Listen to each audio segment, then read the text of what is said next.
Hello everyone, my name is Mumbles, and this is Killing Floor 2. We're gonna do some more dailies. We have to finish this map, Infernal Realm, on hard, kill 20 Gorefasts, I believe, and deal damage with the HRG Tommy Boom, which is also why we're playing Demolitionist. And, you know, I took the opportunity to revert the difficulty back to hard, because I'm just a little baby man.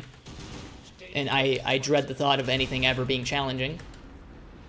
Really, I'm just happy to get the chance to play on my, I guess, favored difficulty for solo. I just like it because of how chill it is. Is he gonna die from poison? No, he didn't want to die from poison. But yeah, I just, you know, like, this is a couple hours, like quite a few hours actually, after making the previous video. And I realized, in hindsight, you know, you have one of those moments where you're like, oh crap, like I never actually mentioned any of the whiskeys that I tried last night. And I feel like maybe that's kind of unfair. Perhaps you would be interested. So I'm going to delve into my brain to try to remember the names and the way they're supposed to be pronounced. I'm also going to try to recall, like, the order. Kind of happy that we still got that nuke. That was kind of nice. I think we started with a nice little Lafroy. It's I think, how you're supposed to pronounce it, but could be wrong.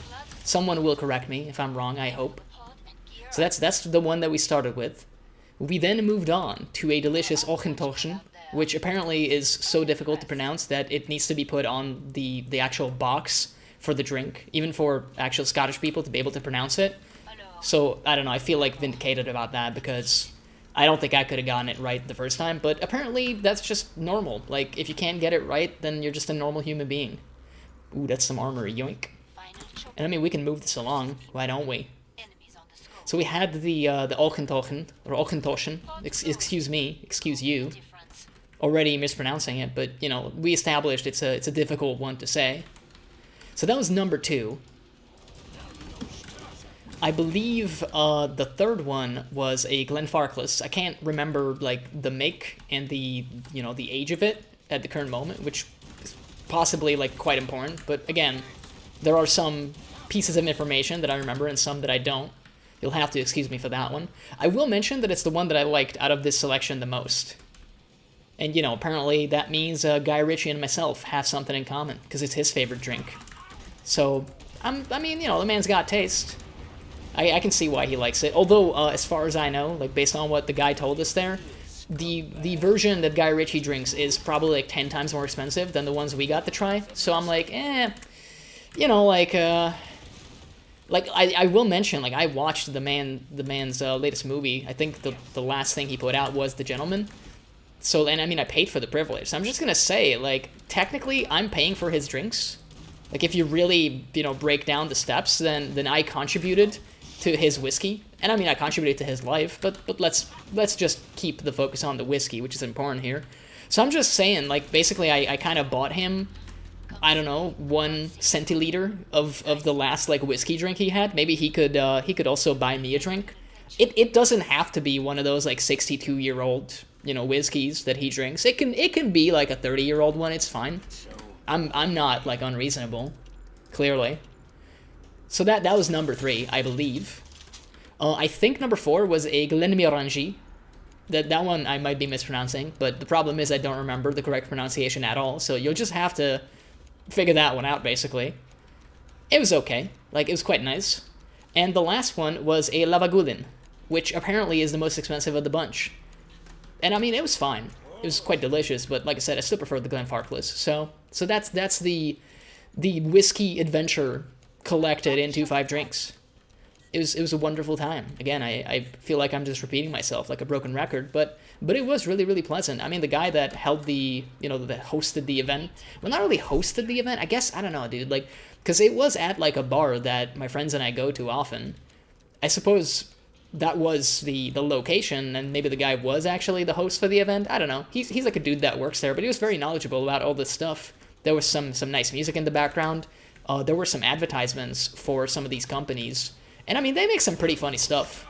Like I mentioned with the Ochentochen, they have in the advertisement a bunch of people trying to pronounce it. Because, yeah, it's kind of hard to get right if you don't know, if you've never, like, said it before.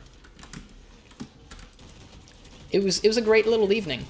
And now you know what kind of stuff I drank. So you can go out there and try for yourself if you have quite a lot of money, because as it was previously mentioned, this stuff is pretty expensive, dude. I will mention though, like this was the second time I actually had like a whiskey tasting experience, and on the previous one I got to try an Aberlour, and that is my favorite. That is also Scotch, and even though these ones were really nice, I think I still kind of prefer the Aberlour to all of the ones that we tried like last night. Again, I need to reiterate, like, none of them were bad. It's just that, you know, I have my preferences, and apparently Aberlour is just, it just hits me, like, in all the right places. It's a fleshy pound. I mean, we're playing demo, so there was never any doubt that was going to go down pretty well for us. We also did the Tommy Boom objective, so that's kind of solid. Again, it's not really difficult to do. It's quite a good gun, especially with Destroyer of Worlds, the Z-Time ability. I don't think there's any other gun that can put out as many atomic explosions as this one because of the magazine size and the rate of fire. So it's quite fun. It starts falling off if you keep using it as, like, time goes on. We're going to try, like, to hold on to it, though, because, I don't know, I'm having a good time with it, and it seems to work. Plus, I kind of enjoy taking these videos as an opportunity to try some stuff that maybe otherwise I wouldn't. So, like, right now we have a 10-kilogram Tommy Boom. I don't think you would ever do this realistically, but it is, like, hilarious to actually try every now and then. I think the hard thing will be, like, trying to figure out what other gun we can combine it with in terms of the loadout, because now we only have 5 kilograms, and it's not a lot that fits in there with demo, as it turns out. But we'll check it out. We couldn't afford anything anyway at the moment, so it's kind of okay. The one thing to watch out for with this weapon is the reload speed, and I might try to showcase that, even though it's kind of dangerous. Like, you saw before that if you just reload it, like tactical reload it, so you still have like a bullet loaded, then it's quite fast. Like, it's okay. I mean, Commando and SWAT, I think, reloads a lot faster, in even support, basically. But it goes, like, relatively fast. However, if you, like, empty your magazine, which, like I said, we're gonna do, just for the sake of the argument, it's like, look at this reload. And now it's done. Like, wow. Even if you, like, do the reload cancel there, that is a pretty long reload. No two ways about it. So, in an actual, I was gonna say, like, firefight, but really, if you're getting, like, overwhelmed, you gotta be careful not to, like, empty your entire magazine, because it's gonna take you a super long time to start shooting again. And that might kill you, actually. So you have to be pretty careful. So realistically, you might have to, you know, view the magazine as not 24, but 23 at most. Possibly less. Oh, we poisoned the man there. Scrakes are kind of, like, normally a problem with this gun because of the explosive resistance, but I mean, with 3 upgrades on it, I think there was never any doubt that we were going to do well.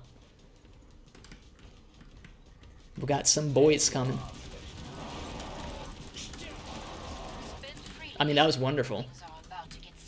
Turns out, on solo, this thing, with all the upgrades, it just works. And it's time to fight the boss. I believe we also got the Gorefast objective, so this video is also going to be a short one. I kind of like the alternating, to be honest, and hopefully you do too. You know, sometimes it's 30 minutes, sometimes it's 10 minutes. You never know. Oh, we should probably sell this. I was checking, like, why can't I, you know, fit anything in here? We could have, like, C4, which is kind of a fun weapon. I don't use it very often. I suppose it would be better than just grabbing something like the grenade pistol, the HX. We might as well just get the boss. If it is Matriarch, we can kind of use this pillar over here. It's not the most ideal, but it's something we can use to dodge, like, her first phase. It is Abomination. I mean, we have a lot of area of effect stuff, so I don't think it's going to be that hard.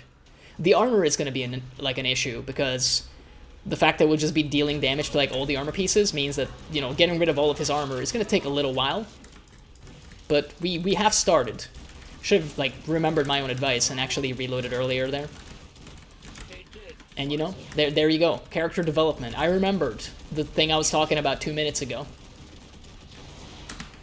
There you go. Once again, I remembered. It's almost like I'm getting better. Probably should have taken that ammo, like earlier. I was kind of hoping he would do an attack that would have knockback there. And also I was hoping we would deal enough damage to stagger him, but clearly that was not the case. I mean, my man is taking a lot of damage. He's also missing, like, most of his attacks, as it turns out. There you go. And you see, I left one round in the chamber so that we can do the reload. It's like the theme of this episode. Tactical reloads. You can tell I've been playing Commando. Not really, like, to be honest. I mean, I have been playing it, but I wouldn't say that I've gotten, like, better as a consequence. It's, usually I play Commando kind of mindlessly. But that's okay. We did all of our dailies. What a wonderful time. Hopefully, you guys enjoyed yourselves as well. And I will see you in the next one.